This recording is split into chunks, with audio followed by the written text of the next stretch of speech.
Welcome to this video. I'm going to be showing you how to make your bed in the morning. So if this does help you out, drop a like on the video, subscribe down below, and let's get into it.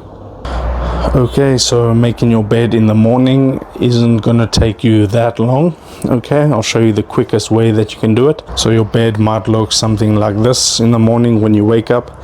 So first things what you can do is you can puff out the pillows, get them all straight again.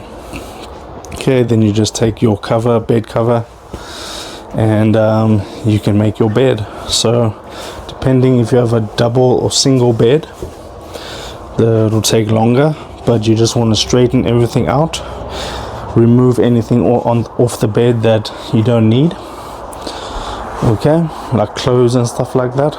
And then you can just go through each corner and straighten everything out. I like to make my bed just like this, leave a little bit of pillow space there, okay, and you can flatten it a bit if you want to make it look extra clean. And that's basically what it's going to look like when you're done. Okay, obviously just want to straighten that out. So if this helped you out, drop a like on the video and subscribe to my channel.